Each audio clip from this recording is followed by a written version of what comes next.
Hey PoE homies, J-War here with another video. So today I want to show you guys my accuracy stacking Juggernaut that I've been playing in 3.19. Now this build is really good in my opinion.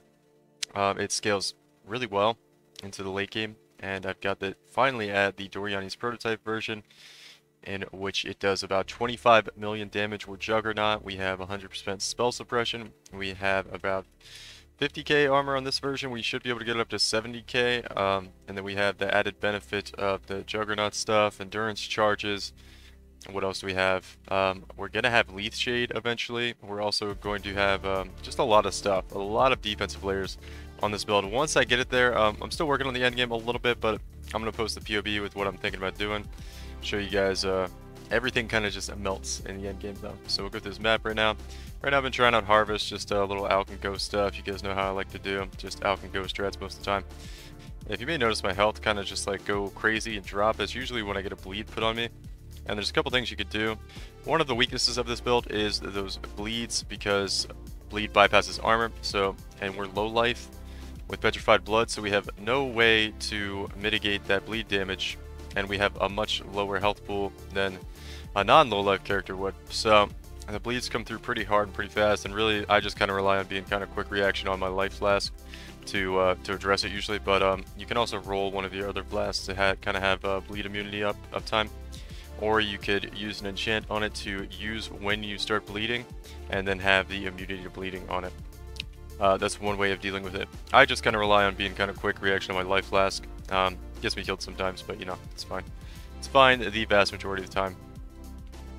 That is about the only thing, besides just ground degens, that'll really hurt the character, but I'm kind of working on getting it in a lot more life sustain as far as regeneration rate. And yeah, you can just see, kind of just melt everything here. And I'll show you the boss damage, probably the most impressive part.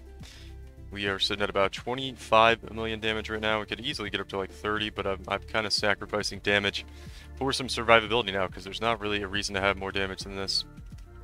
You really don't need it, and I'd rather just never die instead, right? Than kill things 0.5 seconds faster, right? So, yeah, as you can see, flying through here, that harvest probably kind of was a little boring to watch. I apologize about that, but get to the boss room here. Show you guys single target damage on the boss. Just activate these altars real quick. Not that they're going to drop anything amazing, but drop our totems. Yeah, easy. So, I guess we'll grab this here.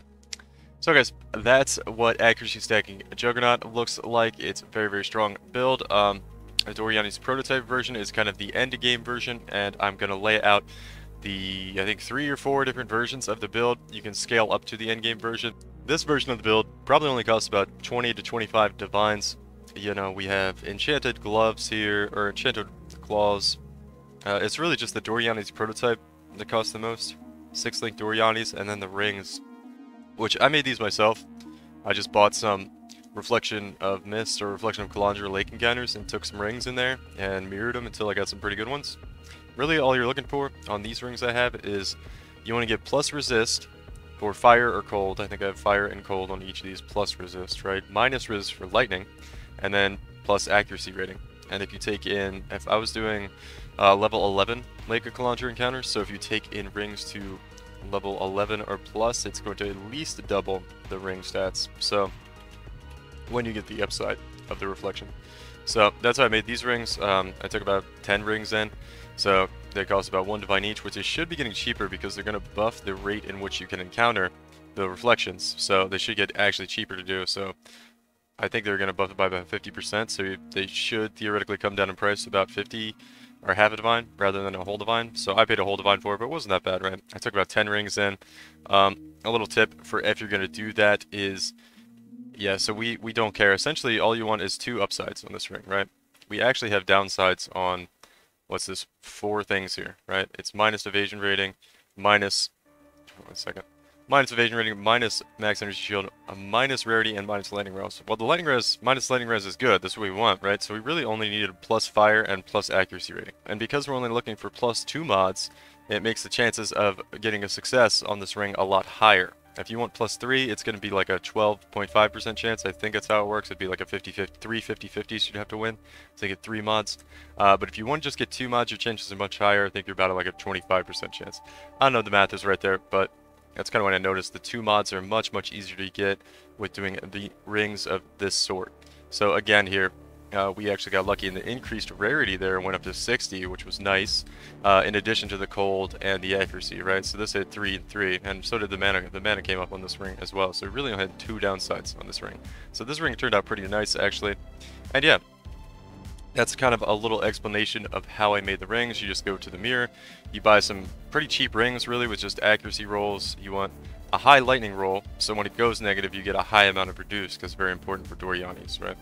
But I don't want to talk about this too long because this is kind of the endgame version, and I'm going to go over all of the other versions. But anyway, let's get into some other parts of the build. Alright guys, so let's take a look at the tree for leveling. Talk about leveling for a little bit on this character. So what I would do to level this character is you want to kind of start as a Spectral Helix build. Just a typical 2-hand, just get an axe, a staff, or whatever. You want to eventually transition into having the axe because you can take the axe nodes here, which are pretty good. You get a lot of damage here with like an onslaught effect, going to make you feel pretty fast. Get some rage generation here as well, so can be pretty good. So let's see. I think I need to get rid of the rage number here as well. So as you can see, we're about level 67 here on the tree. I have about 128,000 DPS with no ascendancy points. So, you're going to have to make the decision while you're leveling this build. Do you want to go into Berserker and respec into Juggernaut, or just go Juggernaut? Now, the difference is Juggernaut is going to be a bit of a slog, in my opinion. It's going to take longer to get your levels.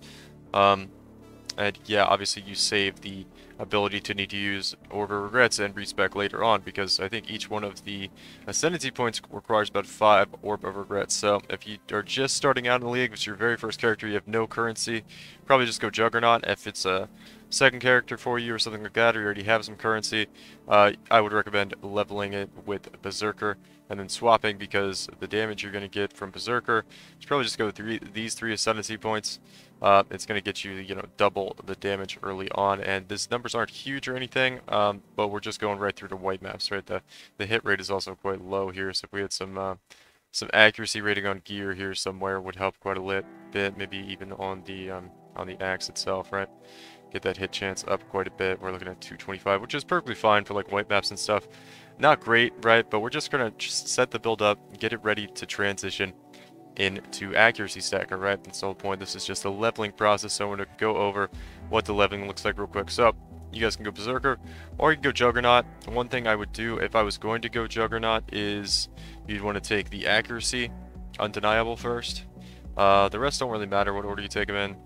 I would probably go, you could get Unstoppable, which would be really nice. You could, you don't have to go Unwavering Stance in that case, because you cannot be stunned.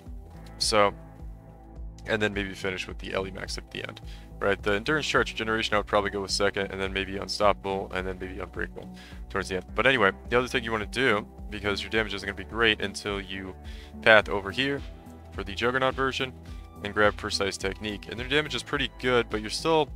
The problem is you're a little bit slower, right? Your attack rate's really low, you don't have any rage. It's going to be slower than playing Berserker, but it's quite alright. It's perfectly fine. This will get you through to probably level 70, 75. You can just go through, really you can level that much in the campaign before you switch into Accuracy Stacker. And I'll bring up another PoB in a minute. We'll talk about what the Accuracy Stacker swap looks like. You probably need about 40 Chaos to get all the uniques and play Accuracy Stacker. So, yeah, just to go over the order of how you level the tree, basically the only difference between Juggernaut and Berserker is obviously going to be the ascendancy points. You're going to have Rage on Berserker, you're going to do a lot more damage. So if we have 50 Rage, right, we're doing a lot of damage, and really, you're going to tell with the speed of mapping, right? We have to take this out, actually. There we go. So, no Precise Technique on Berserker, you use Precise Technique on Juggernaut. Damage comes out similar, but Berserker's going to feel better to play. It's going to be a lot faster progressing through your leveling with Berserker, right? So, and all the gear here is just life and res gear. You want to make sure you get a good two-handed weapon, and the axe. Always be looking to upgrade your weapon, and keep an eye on your accuracy to make sure your hit chance is as high as possible. His hit chance is actually a little bit low, so I'd want a little bit of accuracy on the gear somewhere. Okay, and just to go over the pathing here for leveling, how you'd want to go here is you want to start out in Marauder. Depending on how comfortable you are, you can go this way or this way. Usually go this way to get like Frostblink early with the Intelligence node, but I would just say go this way. You want to path up here to get this increased biz damage, which is really nice through here, and then you can pick up the accuracy along the way. You can path over here, grab these two-handed nodes, which are going to be really strong early on. And then I like to start going down here. Eventually, you can grab these resist nodes if you need extra resists. These are completely optional. It just depends. Like obviously in the late game, you can take them back out, or if you're getting really good gear, because by the time you get to about Acc 6, you're gonna really want to have your resist cap. Mainly after Katava, that first Katava fight, you get your resist lowered. You need to kind of reevaluate your gear because the resists are much more important from that point on in the game.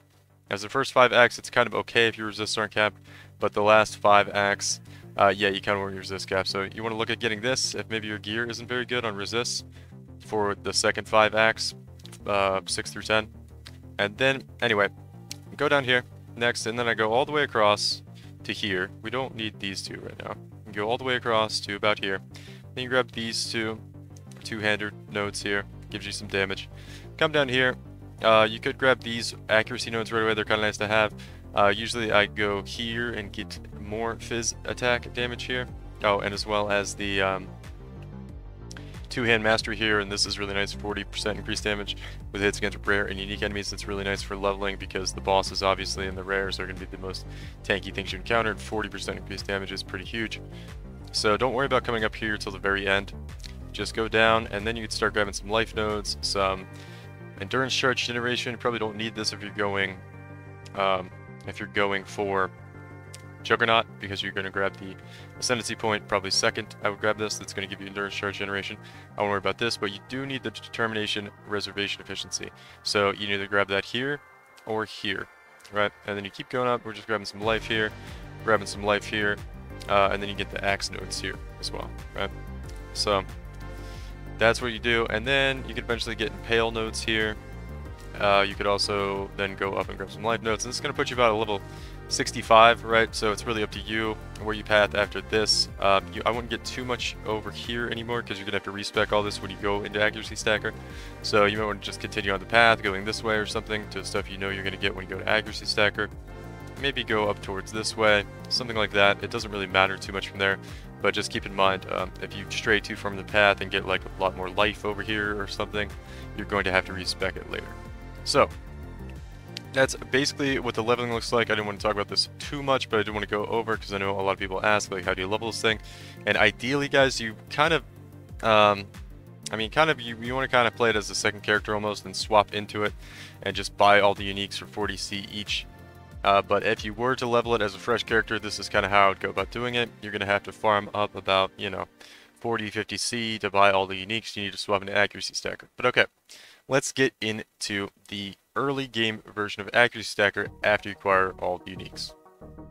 Alright guys, so this is what the tree is going to look like when you first swap into Accuracy Stacking Juggernaut. As you can see, you're taking a lot of the stuff around here. If you were leveling a Spectral Helix, nothing over here either. You kind of go straight up and over.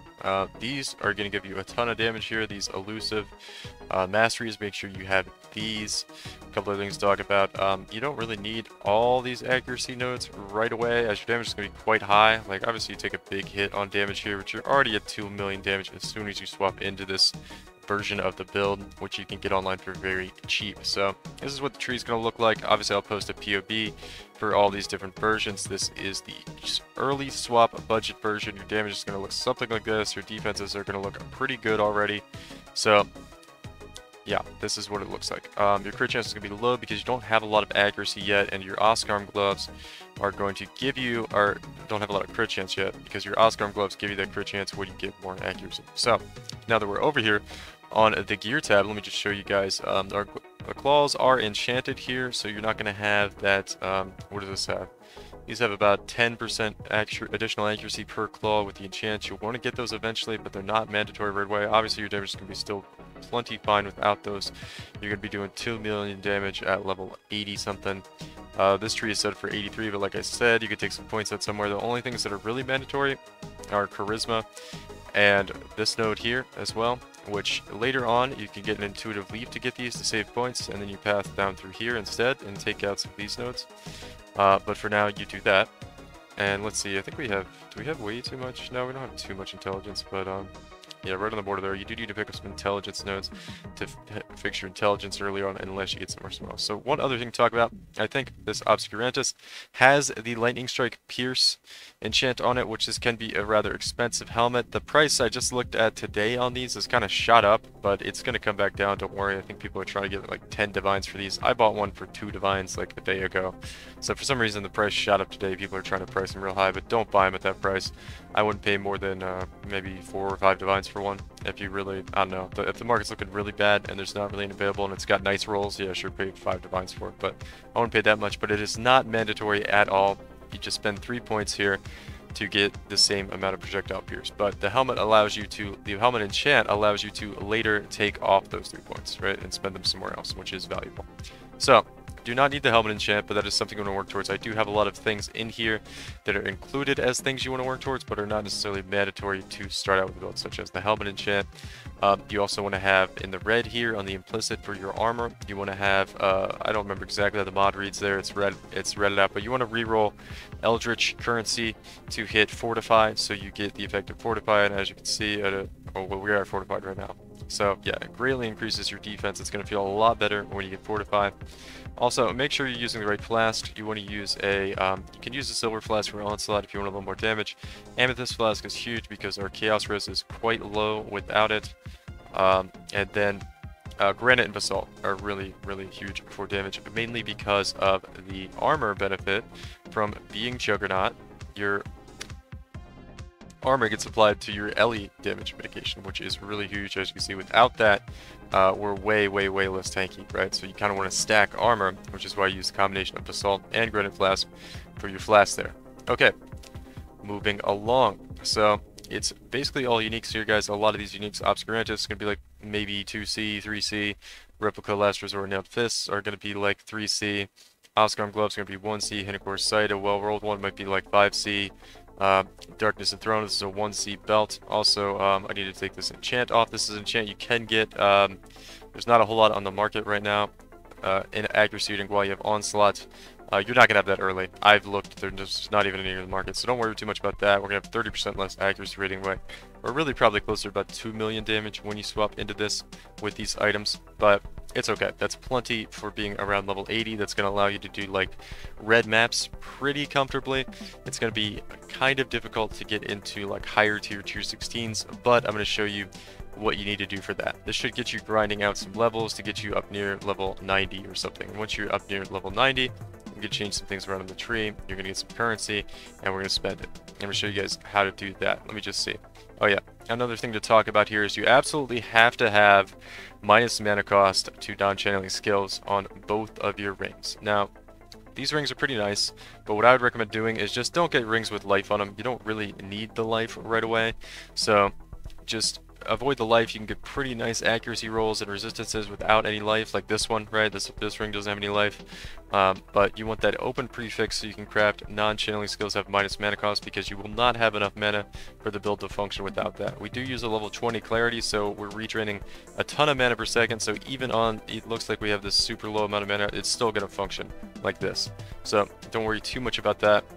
What else to talk about? I think that's basically it. Obviously, Darkness and Throne, you want some nice jewels with, I like that life and accuracy rating. These have crit multi too, which is nice. You absolutely don't need that. Really just life and accuracy rating on your jewels if you want to get some resists on these, because these get increased effect from being socketed in the Darkness and Throne. You get some resists if you need resists in other places. Storm Rider boots, something to mention here, and you may notice on my chest piece as well. I'd like to get, because we have so few rare items to roll mods on, I like to get the Chaos Res at least on the chest piece and the Storm Rider boots at this point in the build, because it's really hard to get it anywhere else, and if you don't get it in one of those two places, or you use Amethyst rings if you have room for the resists, it is kind of hard to get your resists in the right place here on this build, because we use so many uniques. But like I said, you could just go with rings that don't have life rolls, and you'll be able to get some pretty nice resist ones. Pretty common, I think 510C for rings like that. It's really not bad at all. I use Amethyst rings with implicit for Chaos Res, kind of make up for your Chaos Res, and I would roll Essence of Envy onto your boots and chest piece to get some more Chaos Res. So, with that being said, I think that basically covers everything about this version of the build. Let me just look real quick to make sure I'm not missing out on any points. You do get about 100% spell suppress with this build. Just taking those in the tree, as we see, we're at 99. You can take this point right here to get you to 100%. Over 100% spell suppression capped. If you have, I think maybe we have a little bit on the boots here. No, we don't even have any other boots. So yeah, you pretty much get 100% spell suppression cap on this build just by taking this node on the tree. And you also have some here and a mage bane. All that together gets you to 100% spell suppress. So it's a very nice part of the build. Alright, and I guess we'll talk about the gems real quick, because the gem setup can be a little bit tricky. So we're low life, right? So we reserve half of our life pool and we use petrified blood. Now, the 3 auras you have that are going to use mana are going to be determination, purity of elements, and petrified blood. Purity of elements we use for 2 reasons. Ailment immunity is really nice and also helps us out with our resistances. So as you can see, it's kind of hard to get res capped on this, as we talked about earlier, because we have so many unique slots where we can't get plus resistances on those, right? So purity of elements helps out with that, as well as being ailment immune, which is absolutely huge. A lot of people use this in their build just for the ailment immunity because it's really huge.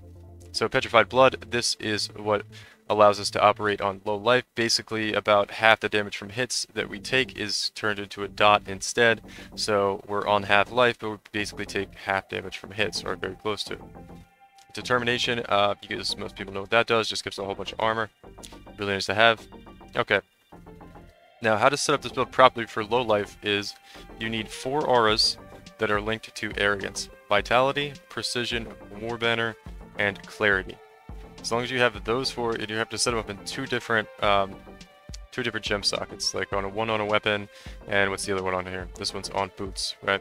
So you do it a certain way. As long as you have all 4 linked to an arrogance, right? We have 3 with an arrogance here, and then the clarity with an arrogance is going to be in a different slot, right?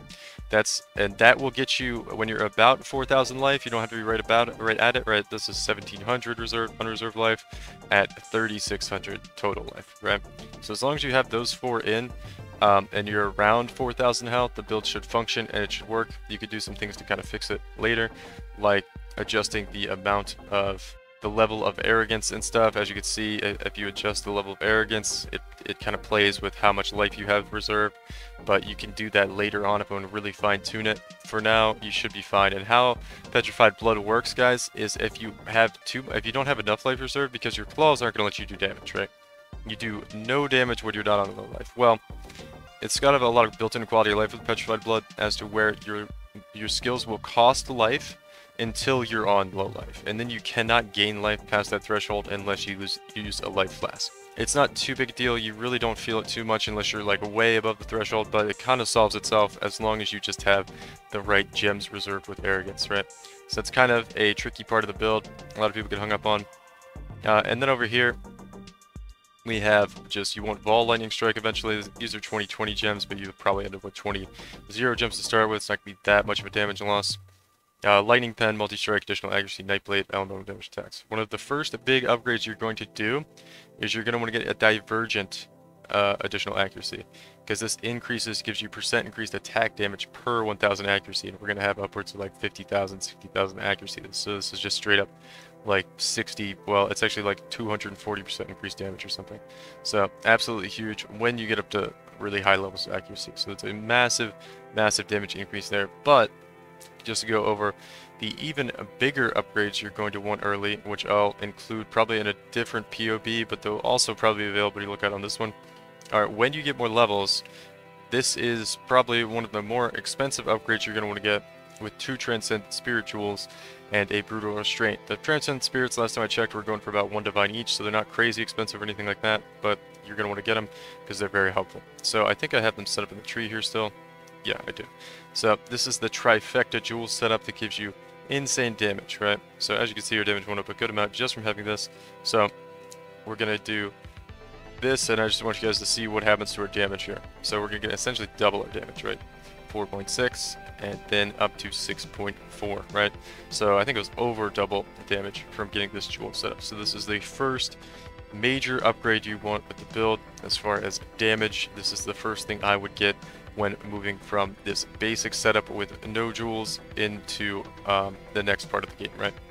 So, and also, you know, it makes a lot of things nicer on the build. So that's where I'd go next. That is going to take you up to level 98 there. Wow. But there's some other things we need to do to take out some points in the tree. You'd also anoint Tribal Fury, so you'd save the points here. You'd have that anointed eventually once you got some money. So obviously you would need to be at level 95 to use this, and you also can save some points here with this thing. Hold on, whoops. I don't want to take all those out. What you do here to save a point is you go this way instead. You go this way. Take these points out. Use an intuitive leap here. And then you can use a point here, and that is actually only on level 93 now, so we've saved a lot of points. We still have our whole setup, and our damage is way higher. So that's kind of how you want to set up the next steps. So I'll leave a PoB to both versions of this with the changes I just made and without them, so you guys can see kind of the theoretical steps of improving the build and how I would go about it, right? So, and that takes us right up to, this is kind of the version of the build I played for a long time to farm my mirror of this league, and I just played this version of the build basically for a really long time around this level of DPS, and it's perfectly fun. Obviously don't feel like a god quite yet, but the last version of the build is going to be the Doryani's prototype swap with the Reflection of Kalandra rings, and we'll talk about that for a little minute. That was the version of the build I showcased at the beginning of the video. Alright, so those are all the big upgrades of the basic version of the build, and that's kind of where you want to be at. This is going to cost somewhere around 5 to 7 divines. Still pretty cheap actually for the performance. 5 to 7 divines with defenses looking like this and damage looking like that is really, really good. And you get really fast speed in your maps as well. Alright guys, so this is the endgame version of the build. As you can see, our damage pretty much quadruples once we get Doryani's prototype with the right ring setup. It's a pretty insane increase in damage. It really kind of shreds the whole endgame. I was thinking, playing this build and looking at the PoB, I was thinking it was going to be a case of, oh, the damage in PoB just looks really crazy, but it's not that bad. It's not that much of an increase. It's not going to feel like that much of an increase, but oh man, no, it feels really, really, really strong. So anyway, let's get on with it. Let me show you guys how we set this up. It's really not too much changes. Basically, you just need some rings from the Mirror of Kalandra encounters. You want to go in and I think, am I in game right now? I am in game. So let me show you how I did my rings in game.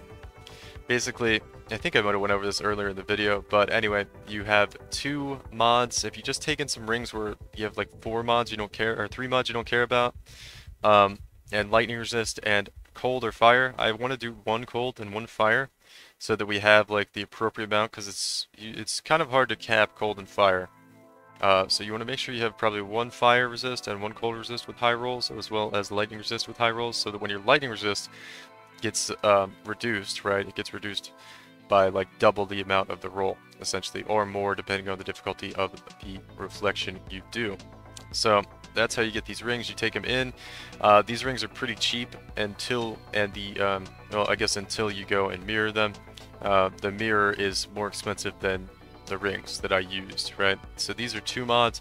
Like I said, I think I went over this earlier in the video, but just to repeat myself, how you do this is, ideally, it would be really nice to get like a plus life roll on these rings as well and have like a plus 120 life, but that is really hard to hit. Your chances of getting a ring like this, where it's just kind of like 3 dead mods that got minus and you don't really care about them, and then the lightning minus and the fire res and the accuracy plus, is much more likely than getting like accuracy, fire res plus, as well as life plus, as well as lightning resist minus, right? It's much harder to hit that than it is to hit just two mods up, 1 mod down. That's all we care about on this ring, right? So that was almost like a 50-50. I'm not sure what the odds are. I'm not really, you know, into math and probability too much, but as you can imagine, if you just kind of think about it for a little bit, you can imagine this is much easier to hit than adding another prefix in there that you're trying to get double, right? Your odds of hitting that are much less. So I went with these. I'll probably try to get better ones eventually with those life rolls. That would be really cool. Gonna make us a lot tankier, but this is all you need to do. And I think I took about 10 rings in, got these 2 in probably not even 10 runs. I think it was like 8, maybe 9 runs, able to get these 2 rings pretty easily. I tried a few 3 mod rolls with like a life roll on them too, but we didn't hit those because, like I said, it's much harder to hit those. So this is all you need though. Just minus lightning resist. I would highly recommend getting plus the other resist that you need that isn't lightning, which is going to be fire and cold, like I did with these 2 rings, 1 fire, 1 cold, a high amount of resist for that, so you can have your res in a good spot when you're done, and then a big amount of minus lightning resist, right? And then you just throw in Doryani's prototype, basically, and that's all you really need to do. And you just want to make sure your lightning resist is at around minus 200. 200 is the cap. I'm actually not quite at 200 because when I get my endurance charges going, those give a little bit of all resistances, and I'm really at like 188, but I have a way to fix that later on. So just to go over some of the other gears, our belt slot is basically free, guys.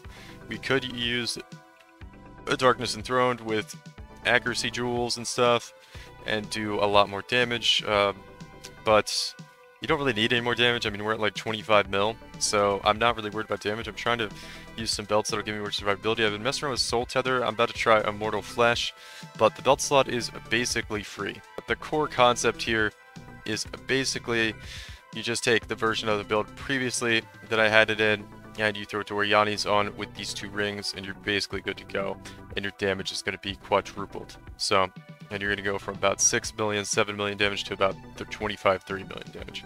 And you're going to really, really notice it. So, I'll post the PoB for this version as well. I'll be making some adjustments to it, probably to kind of optimize it, get it much tankier probably. I'd like to really get maybe Leaf Shade. I'm not sure if we get an Immortal Flesh belt. I think this is something else I was thinking about doing. Immortal Flesh gives a ton of flat life regen, which would counteract a lot of the degen from dots, so I'm not sure we would need Leech Shade, and then we could go into something like the crit immunity over here with Soul of Steel, and get that, well, it's not immunity, but reduced damage from crits, which is going to be huge, because basically the only thing that's going to kill us at this point with this type of max hit is like a really big crit, or just degens. So if we get Immortal Flesh, and we have that 350 regeneration of life per second, along with some more increased percent armor, and it actually would solve our problem of not being fully down to minus 200 resist with the minus elemental resistances it gives, and just gives a whole bunch of life. So the belt is really, really good for us, actually, so I'm thinking about using that over the Soul Tether.